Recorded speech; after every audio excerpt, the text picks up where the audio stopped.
कुछ दिनों से देवभूमि उत्तराखंड नेशनल मीडिया से लेकर सोशल मीडिया में खूब ट्रेंड कर रहा है, जिसके पीछे दो अलग अलग दिक्कतें हैं। जहां एक तरफ हल्द्वानी में सरकार लोगों के घर गिराने के लिए कोर्ट से मंजूरी ले चुकी है, तो वहीं दूसरी तरफ बद्रीनाथ धाम के कुछ दूर पड़ने वाले पवित्र और ऐतिहासिक पड़ाव जोशीमठ में सड़कों से लेकर लोगों के घरों में बड़ी बड़ी दरारें पड़ गई हैं, जिसे देखकर आपको लगेगा यहाँ भूकंप आया था। लेकिन ऐसा कुछ भी नहीं है, क्योंकि जोशीमठ की पूरी जमीन ही खिसकने वाली है और कहा जा रहा है कि कुछ ही दिनों में ये शहर पूरी तरह से धंस जाएगा।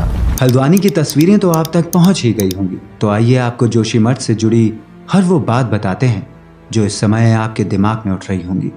सबसे पहले आपको बताते हैं इस शहर की धार्मिक और ऐतिहासिक महत्व की शुरुआत कहां से हुई। आदि शंकराचार्य ने पूरे भारत में 4 मठों की स्थापना की थी, जिसमें से सबसे महत्वपूर्ण जोशीमठ है, जिसे इतिहास में ज्योतिर्मठ भी कहा जाता था।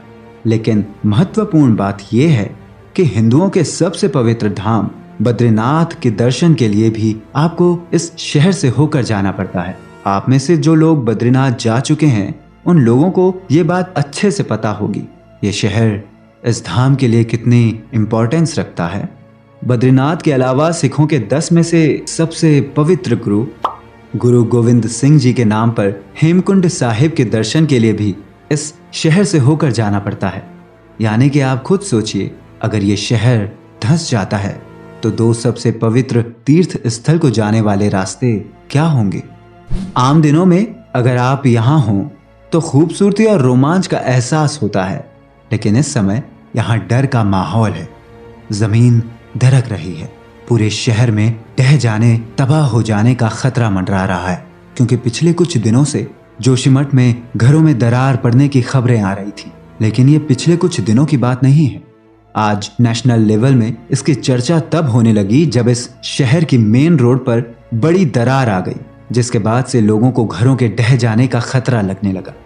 ऐसा कहा जा रहा है कि ये जगह इतनी खतरनाक हो चुकी है कि रिएक्टर स्केल 2 जितना भूकंप भी इस शहर को धरती में मिला सकता है और सब खत्म हो जाएगा। आज हालात ऐसे हैं, दरारें पड़ने से जोशीमठ के करीब 600 से ज्यादा घर तबाही की कगार पर खड़े हैं। डेंजर जोन में आने वाले इन घरों के लोगों को वहां से निकल जाने को कहा गया है।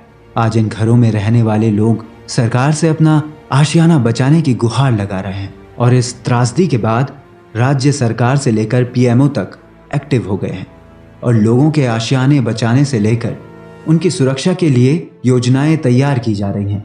लेकिन ये जोशीमठ में पहली घटना नहीं है। आपको याद हो तो फरवरी 2021 में ग्लेशियर टूटने से चमोली में मौजूद एनटीपीसी के प्लांट में बड़ी तबाही हुई थी। स्थानीय लोग कहते हैं उसी एनटीपीसी की under construction Vishnugad hydro electric project इसकी जिम्मेदार है। इतना ही नहीं, जोशीमठ की पहाड़ी के नीचे से सुरंग निकाली जा रही है और जोशीमठ में अंडरग्राउंड टनल को लेकर कई विस्फोट किए गए थे, जिसकी वजह से हालात और खराब हो रहे हैं। इसके अलावा हेलंग विष्णुप्रयाग बाईपास की खुदाई को भी इसकी एक बड़ी वजह माना जा रहा है। आपको बताते चलें कि NTPC national thermal power corporation limited है, जो कि भारत की सबसे बड़ी विद्युत उत्पादन कंपनी है। अब सवाल ये उठता है, क्या उन्होंने यहाँ इस प्रोजेक्ट को शुरू करने से पहले वहां की जमीन का मुआयना किया भी था या नहीं? क्योंकि ऐसी जगहों पर प्रोजेक्ट शुरू करने से पहले जमीन की पोटेंशियल को चेक करना भी बहुत जरूरी होता है। तो इस सवाल पर एनटीपीसी ने सफाई दी है कि ये दरार सुरंग की खुदाई की वजह से नहीं पड़ी है, मगर इतनी बड़ी घटना पर एनटीपीसी इस बयान से अपना पल्ला नहीं झाड़ सकती।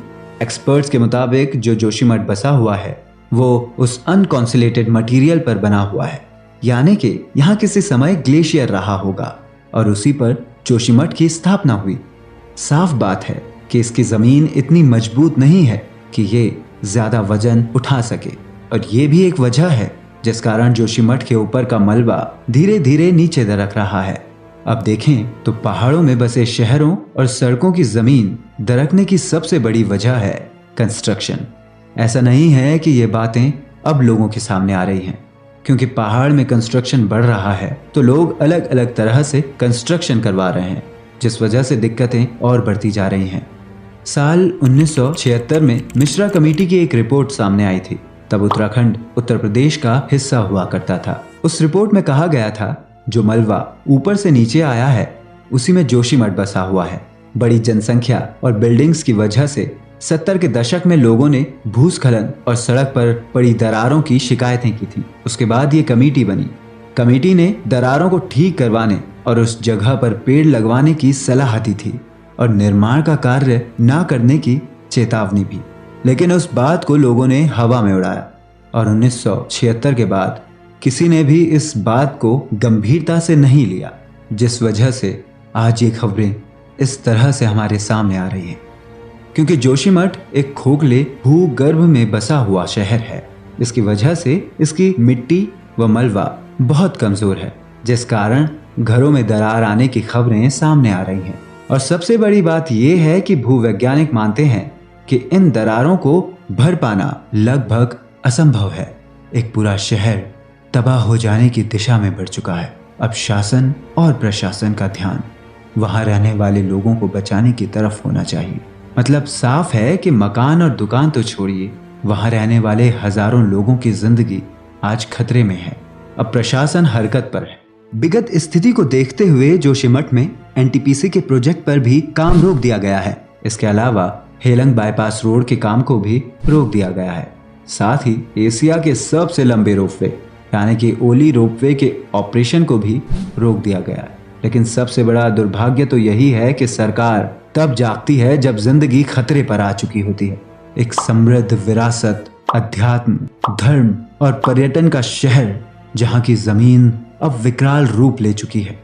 वक्त रहते अब भी ठोस कदम नहीं उठाए गए तो किस्से कहानियों में ही जोशीमठ रह जाएगा। सबसे पहले तो सरकार को प्रकृति का दोहन रोकना चाहिए और जितना ज्यादा हो सके पेड़ लगाए जाएं ताकि मिट्टी को काटने से बचाया जा सके।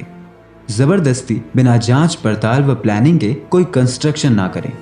साथ ही जो पहाड़ों को काट कर रास्ते बनाए गए हैं उन पहाड़ों को ठीक से कंक्रीट और तारों की मदद से सिक्योर करें ताकि कोई बड़ा हादसा ना हो। अब देखने वाली बात यह है कि सरकारें जोशीमठ और पहाड़ी इलाकों के लिए क्या करने वाली है और क्या नए ठोस कदम उठाने वाली है। उम्मीद करेंगे भगवान बद्री विशाल इस संकट की घड़ी में जोशीमठ के निवासियों के ऊपर अपनी कृपा बनाए रखें और बिना किसी जान माल की हानि के उन्हें इस शहर से बाहर निकालें।